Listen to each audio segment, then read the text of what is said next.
Good morning and welcome to this next video on the early sociological theories of crime. And in this video, we're going to talk about Emil Durkheim.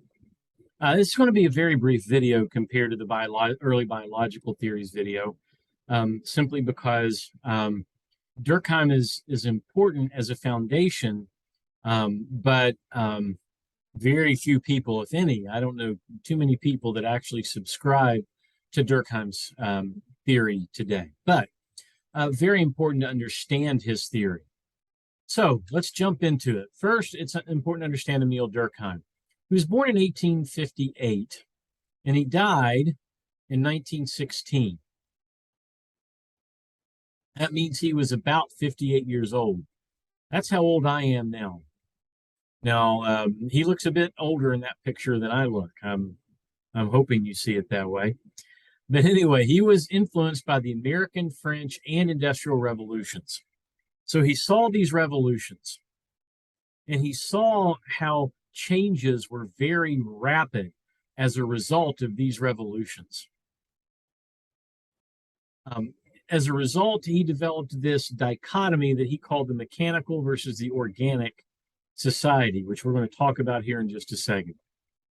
So he was what sociologists call a functionalist. Functionalists believe that everything that happens serves a function. Everything in society serves a function in that society.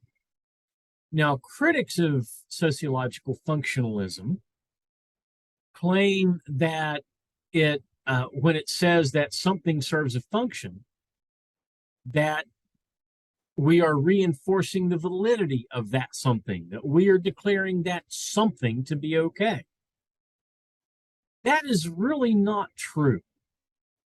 Functionalism is, as used in psychotherapy, says that the symptom that an individual is having serves a function in their life. And that if we understand that function with treatment, we can help them get that need met.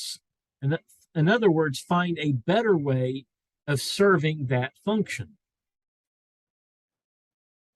So, very important to understand that. Functionalists don't declare bad things good. They simply say, these things are serving a function. Is there a better way for us to serve that function? That's it. Okay. So behavior is shaped by society. So Durkheim said that our behavior is shaped by society. Now, this will later influence a lot of theorists that we're going to study later on when we get to the Bobo doll. Okay? I won't give you any more information about that now. You'll see it later. So law is a collective code that he called the collective conscience. Now, he started using the term anomie. This is a sense of normlessness that occurs when a society changes rapidly. Now, remember, sociologists believe that societies function on rules, unwritten rules, laws of sociological nature, if you will. So when the revolutions occurred, there was a sense of normlessness that occurred because society was changing so much. Those rules couldn't keep up. The evolution of those rules couldn't keep up. So these institutionalized norms lose their ability to regulate human needs and behaviors. Industrial Revolution created a great emphasis on prosperity with little restraint on the appetite for success. Now, this is sometimes called the American dream. The white picket fence is a way that we sometimes describe it, but most folks don't want the white picket fence. They want the beach house. They cost millions of dollars, right? The American dream. Now, that we're going to talk about that term later as well, because Durkheim had that influence. See, Durkheim had this strong influence on a lot of later sociological theorists. So we'll look at that later. Now, we're currently in the technological revolution, and change is even more rapid in the technological revolution. All right. So Durkheim's mechanical versus organic societies. There was less crime in the mechanical society, according to Durkheim, than in the organic society. And this is the comparison. So you'll notice primitive versus modern, rural versus urban. By the way, if we look at today's political landscape, where conservative folks tend to be more rural, the more progressive folks tend to be more urban, it might behoove us to go back and restudy Durkheim to maybe find ways of helping the mechanical and the organic coexist. All right, enough said on that.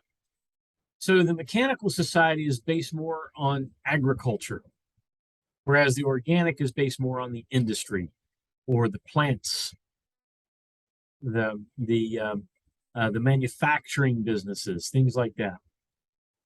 There's a simple division of labor with few divisions in the mechanical society. What's interesting is that Durkheim looked and he saw on poor rural farms, there not really being a big difference between the genders.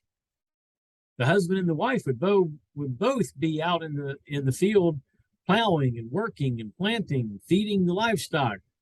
Very, very few divisions of labor. The organic societies, as the Industrial Revolution began to take very strong hold, started to see a much greater level of sexism as well as racism. Okay, law was used to enforce conformity, whereas law is used to regulate interactions among the divisions. But also a typically stronger collective conscience versus a typically weaker collective conscience. Now, remember that bottom one when we get to the Chicago School of Criminology. I'm calling it that right now. That's not what I call it in the syllabus. I'm calling it that right now because I want you to be aware of that when we get there. Let me stop the screen share and just say that, you know, Durkheim is very important. Even though some people don't consider him the father of modern sociology, I believe he is truly the father of modern sociology. Sociology as a field really began in the 1700s, but at that point, to me, it wasn't truly sociology. It was kind of the seed of it, but not really sociology. Durkheim is the one that really took it and made the plant grow and become the full plant of what it is today. I will see you next video.